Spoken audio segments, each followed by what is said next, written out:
Hi, hello everyone. Welcome to this edition of Hanging Out with Temi. How is everyone doing? Prof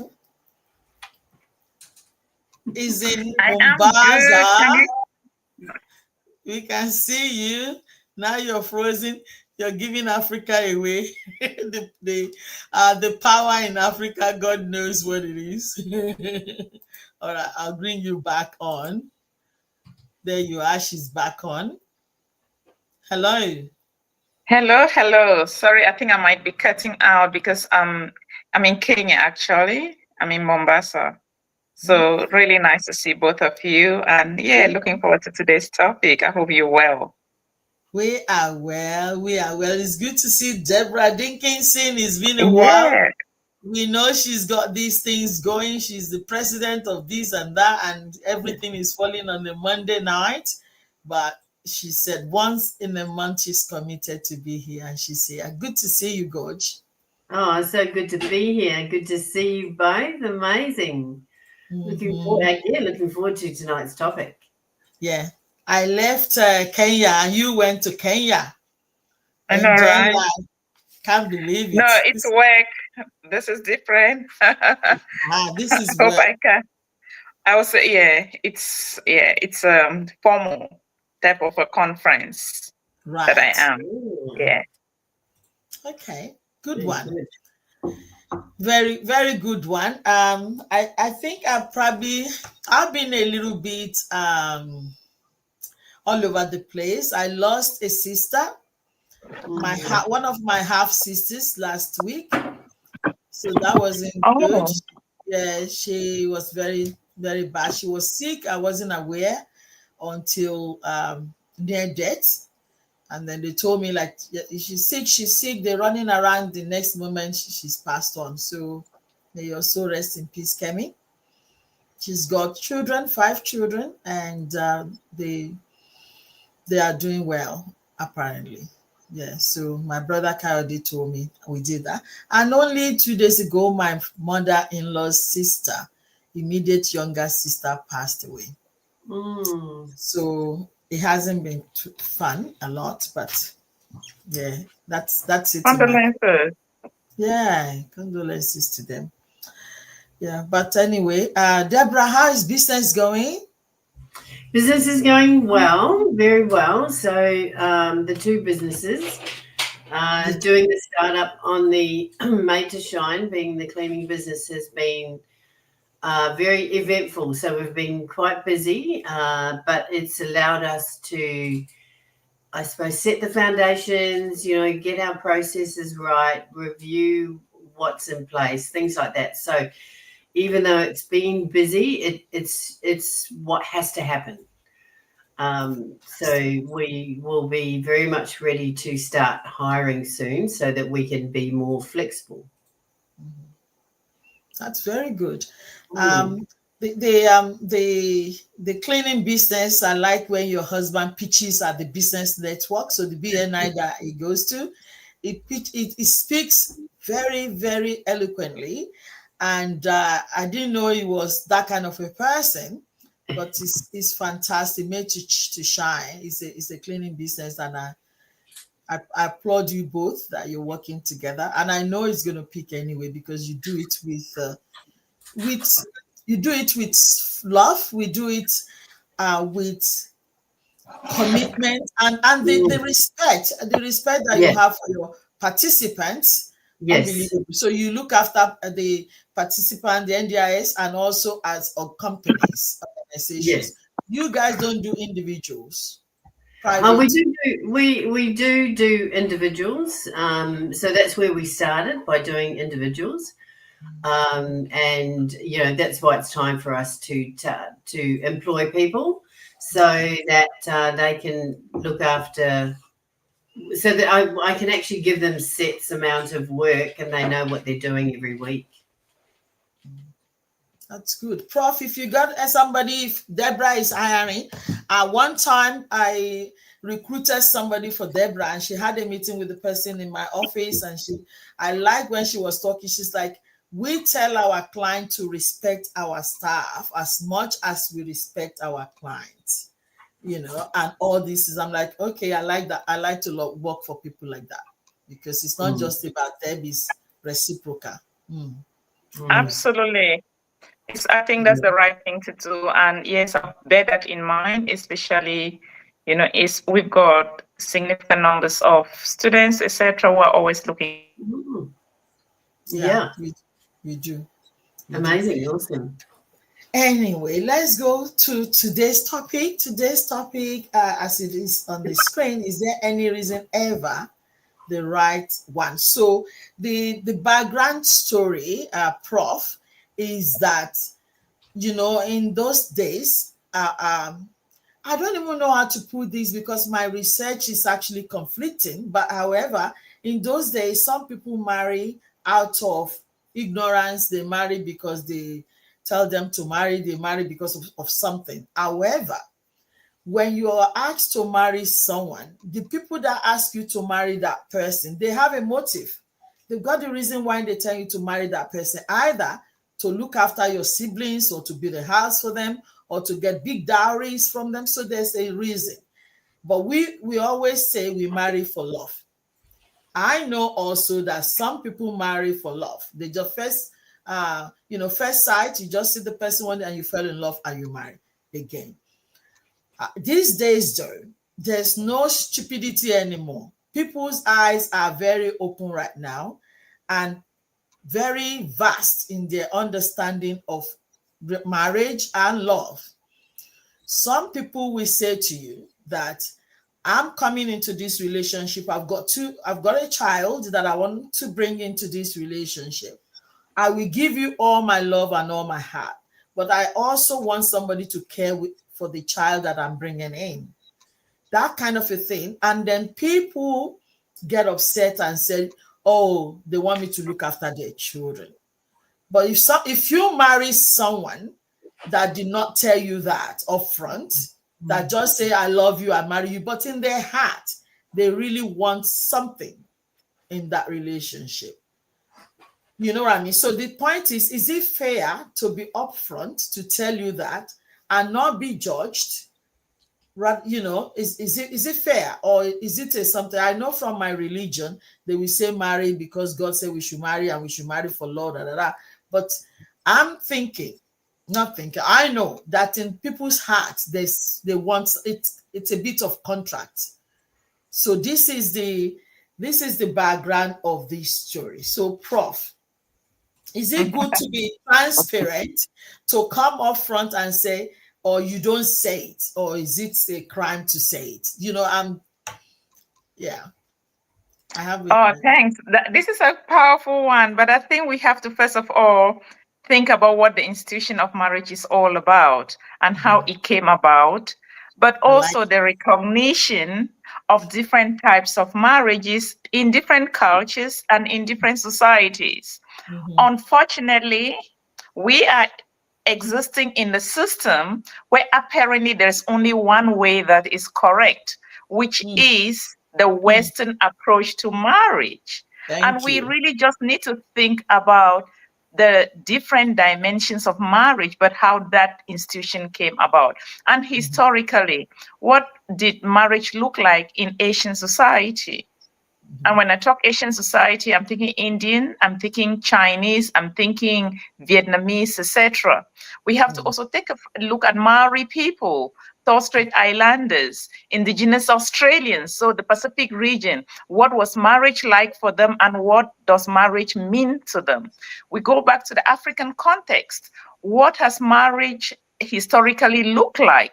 Until probably the 1930s, 40s, when it became a union between one person and the other, as opposed to these social structures that was put in place by families for the community and for the survival of humanity. So we really need to reflect on what marriage is all about. Then we look at the European context. How was marriage like before the Christian approach and the Western way of it has to be a union between one man and one woman. And I think before we define or we start thinking about the motives or the rationales why the different people get into marriage, we really need to understand what the institution is all about. My perspective, for example, is that people need to respect it from their cultural perspective. And that Okay. means it varies from one region to the other, from one culture to the other. The most important thing is the people within also that institution. What does it mean for them who decide to go into it? Is it by their own will or are they forced into it? I guess from my own family, it was always you make that decision for you, right?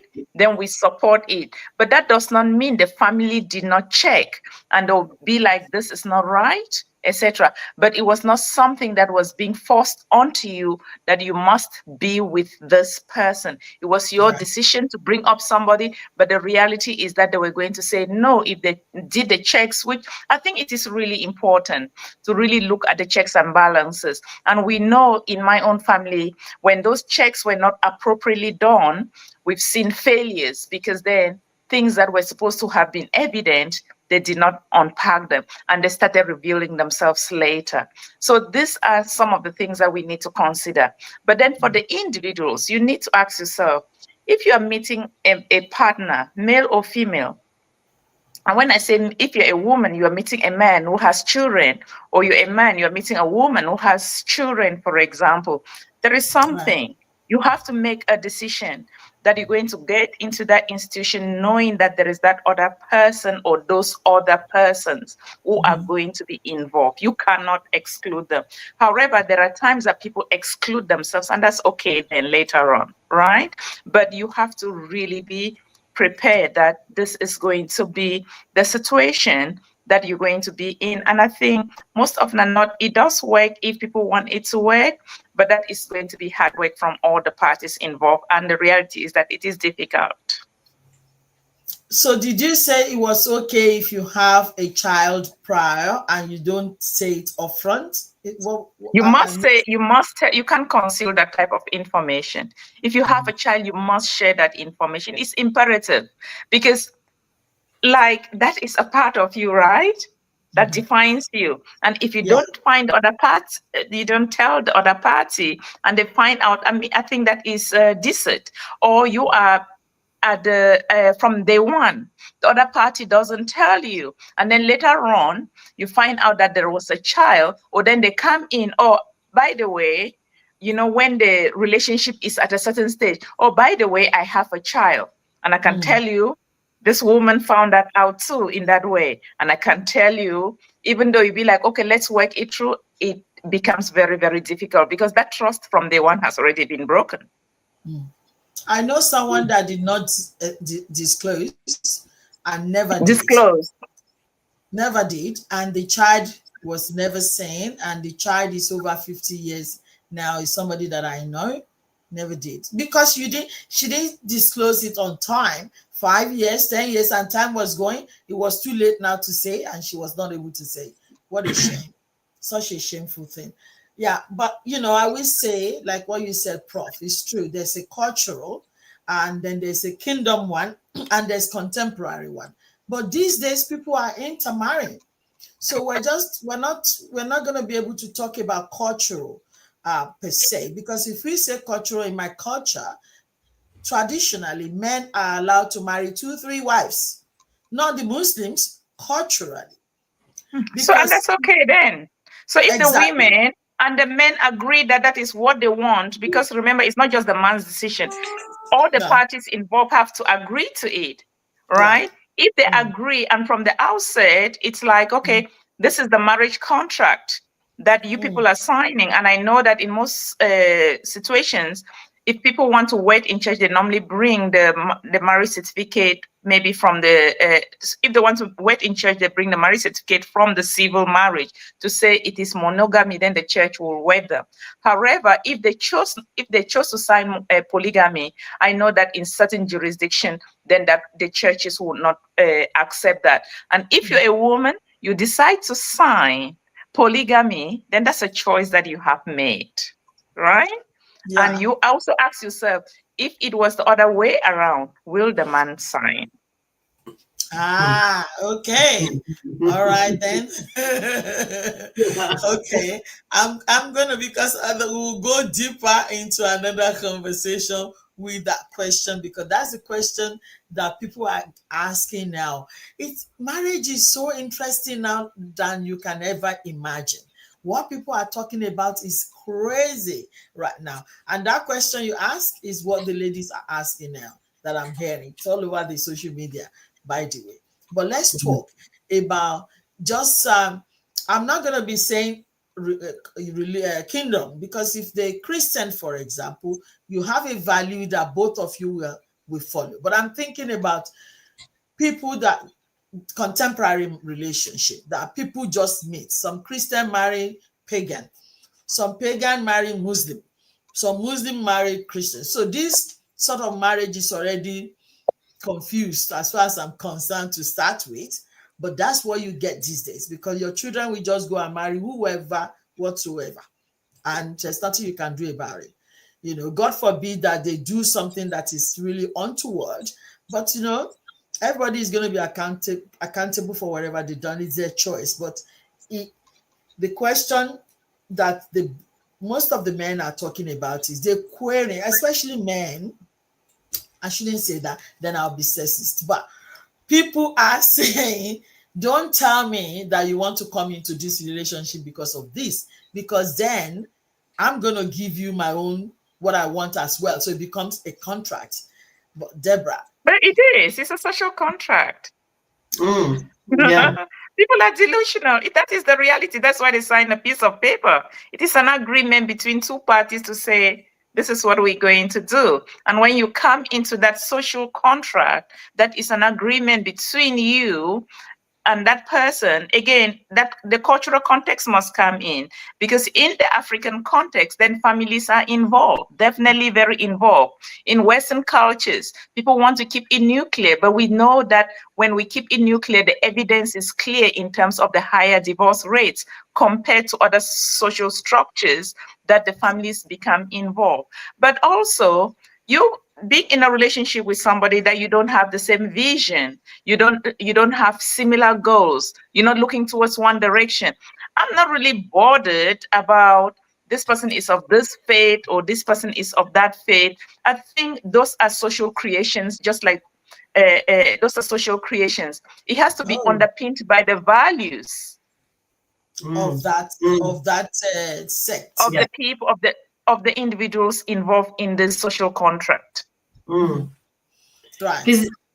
And if I can add to that, like you say, the marriage certificate is a contract, right? It's that commitment, it's that agreement. Now, under that, again, going back to whether it's cultural, religion, that is the forefront, that's the focus, that's the single view.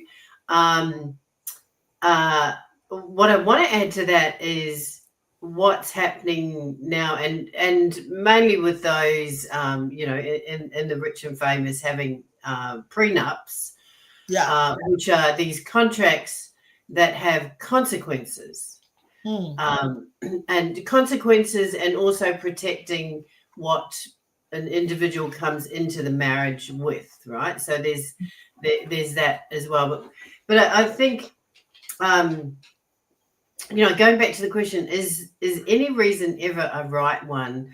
I think that there's one word in there that throws it off, which is the reason, which is the word reason.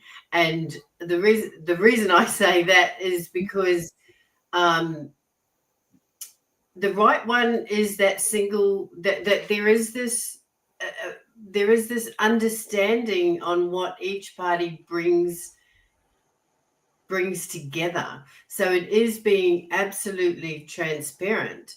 And what a great way to start off a marriage, when everything is so transparent that the individuals know exactly what they're getting into. They've agreed that, there's this agreement, and there's this, whether there's children or what the future looks like.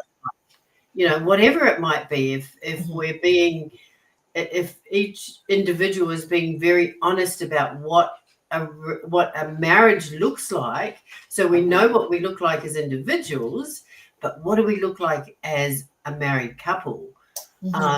It's having that transparency, and I think back to, because you may or may not know this, but I've been married twice. I was married when I was very young, and that came out of, that's just the next thing to do, because Exactly. teenage and mom. It's always the worst reason. Yeah, That's the absolutely. question. That's the question. Is it Yeah, okay to marry like that? Yeah, and that was it. It was like, oh yes, well, okay, well, we have a baby now, so let's just get married, and that was the basis of the marriage. And of course, that didn't last very long at all. So we go in very naive. Sometimes we can go in very naive. We can go in with the beauty and the joy of, oh, we're getting married, and so there's so many different things that drive that. But the right one is, it is actually, what is that contract? What is that contract between us as individuals? With all the things that we need to take into account, but in a way, it's kind of a horrible word to use, the joining of two people as a contract, but it's the transparency of that. What are we both bringing? What do we both believe in? What are those values that, as Prof keeps saying, it's about the values. When you see two different cultures come together, or two different religions come together, that kind of just, well, for me, it kind of just says that there's a value much stronger together with those marriages that they can see, and that they. But again, I can imagine that you would be also testing and questioning how this, bringing these two forces together that are from different parts, how that looks moving forward, really having that understanding about that, and really making sure that conversation is had in its fullest. So yeah, it is exactly as you say, Prof. It's about those values that the two individuals have coming together as a unity. And also the cross-cultural context. And when I think about cross-cultural context here, there's that linguistic cultural context in terms of how you're going to raise any children who may come as a result of that relationship, but also cross-cultural context in terms of race as well, how particular groups view marriage compared to other groups. And my advice to people is, you're not going to be able to fix it later. If it doesn't align from the outside, walk away. Right? It is because it is something that you should be prepared to live with, and that is difficult. Secondly, Deb, you mentioned something about prenuptials, and that is something that is not familiar to historically, maybe now, but historically in the African context, prenups was not even something that you would think of. And if you were to mention a prenup, people will consider you as being selfish, as going in there with a motive to leave. People, I can tell you now that it is something that in the 21st century, just like we're using AI, just like we're using computers that were not there only God knows how long ago, a prenup is an essential document that you have, because it's going to protect you. It's going to protect your partner, and it will protect any future children born in that relationship. So it is something that is not a cultural in the African context, but you know what? Culture is made by us. It evolves, and we need to think that and remember we're living in the 21st century. We must align what we are doing with the world of the 21st century, not with the world of our grandparents or our great-grandparents. So a prenup is a must. And that is not because you're selfish. It is really because I have seen lots of men being disadvantaged. And just as I've seen lots of women being disadvantaged because of the relationship breakdown, or because one party is working as hard as possible, the other party doesn't see it as their responsibility to build anything. And that makes it difficult. And most often than not, then that relationship may disintegrate. And we talk to a lot of people, we meet a lot of people. We in this room, we all have experiences. And if you're listening out there, you've got experiences. You need to take a step back and really think about the world that we are living in and be realistic. I think there's also that sense of denial, especially within the cultural context. But also the perception of what is divorce? Oh, you're going to be a divorcee. Hello. What does that mean? Nobody has got that written on their forehead, right? And I just think some people are more empowered once they've lived those spaces rather than being there. Why? Because there's a lot of pretense in some of these relationships, right? And marriage is not about how much money you have or how much money you don't have. It is all about who and the people who have come together and the support. But please don't stay there because, your mother said or your father said you must be there, because you are the one who is also wearing the shoes as well. Yeah, absolutely. You know where they hurt. Yeah. Support your children. When they have to leave, you must support them because they're going to cry. Ask me. That thing where I know, ask me. Thank you, ladies, for actually for sharing all those things. And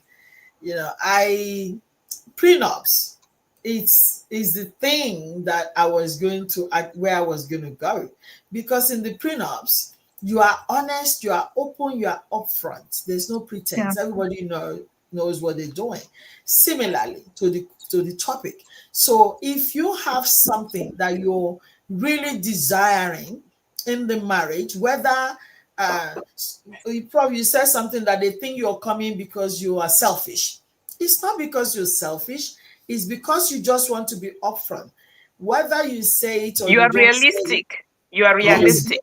You're very realistic. And also, these days, I understand actually that people don't go to a relationship because of love. Love evolves. Love comes afterwards. So no. I would disagree with that point. You must love somebody to marry them. If you don't love somebody, please don't even waste their time and your time. They said that what I was hearing was there's potential for the love, but the primary thing. So this is the agreement that they're talking about. The primary thing is, I'm looking, like a friend of mine said, I'm looking for a man that will be a partner that I can travel with because I like to travel.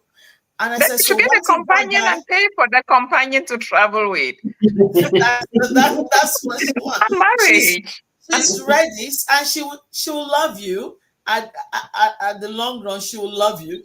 But this time, she's actually looking for a companion to go on the cruise with.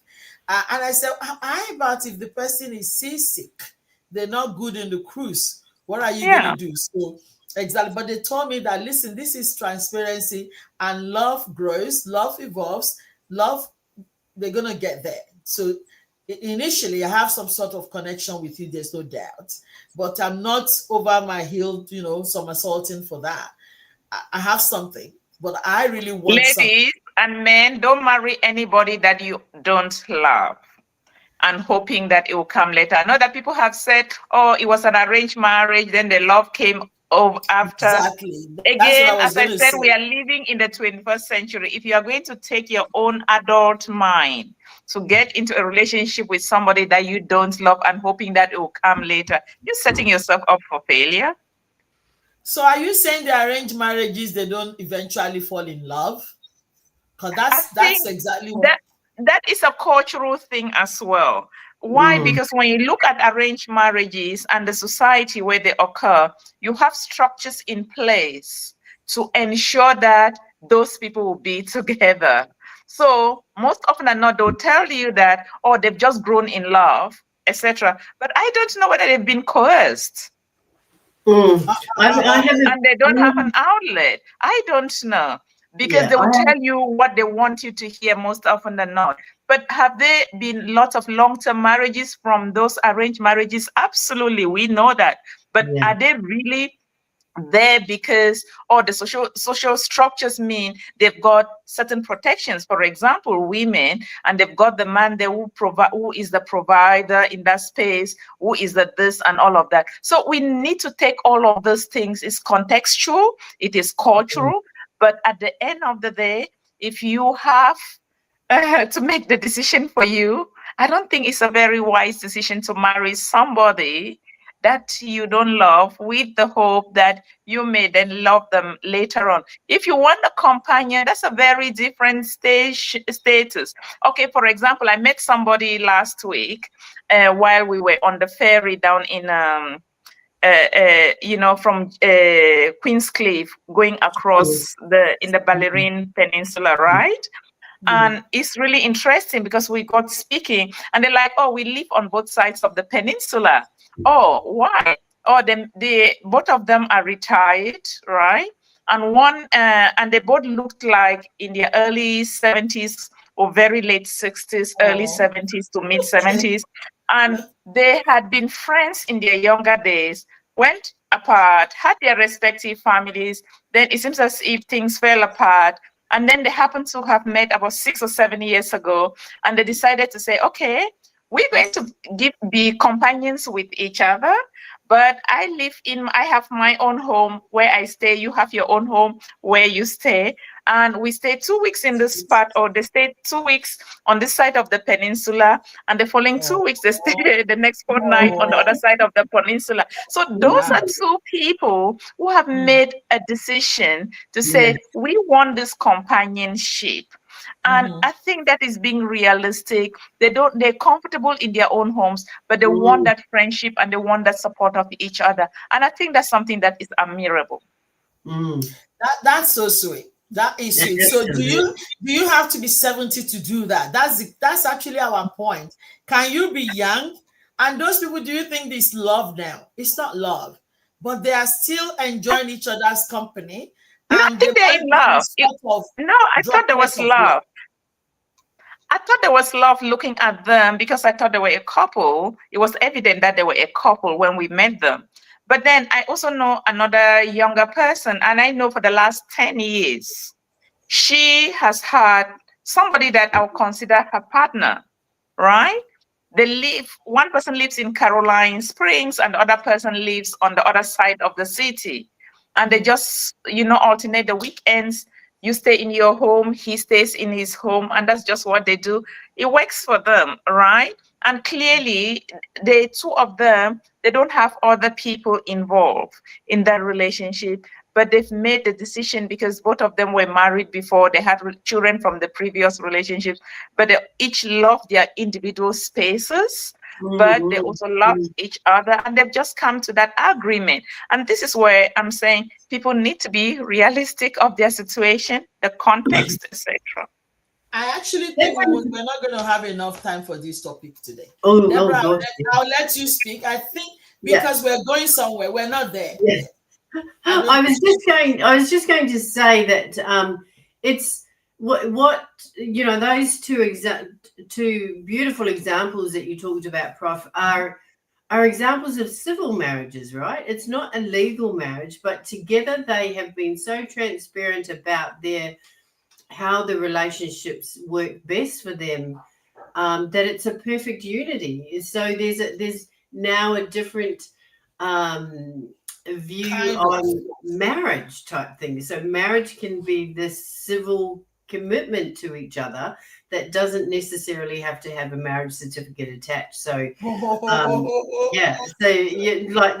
but it's beautiful that people can come together and respect each other's, whether it's independence, lifestyles, all of that, and still form this unity. I think that's absolutely beautiful. Thanks, Deb. And how many of our grandparents and great-grandparents had any marriage certificates? This is why I said we need to go back. What does marriage mean in the African context? For example, what does a relationship mean? I think it is the commitment of those individuals. It's really important, and the respect. There are people who are they're married to this person, but really they're in a relationship with that other person. There is a reason, because this is a formality for the family, and that is actually the person they actually love. Yeah. Yeah. Wow. All right. So today we've talked about this type of thing. The context of it is prenuptial. Do we in advance say what we want? And I like the point that Prof said about these two people that are now 70 and they look adorable. But then we got 20, 30-year-old got married, they don't look adorable because somebody is dying, the other one is dying. There's something they want to say, they are not able to say because of the society or because of the culture or religion. I'm a Christian. I don't want to be saying this, but really in your heart, you think you should say that. And that's what is going to make you even happier.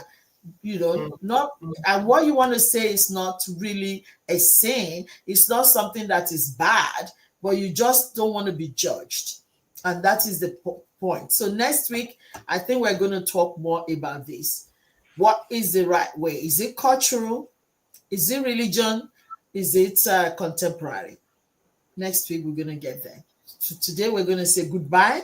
And can we just say goodbye to Liz, Miss Greatness, because she's on the way to Namibia. She's relocating back to Africa. And I know she will do well there. I know she will do extremely well. She came to study to start with, and she stayed. She's worked a bit here, and she's done really well for herself.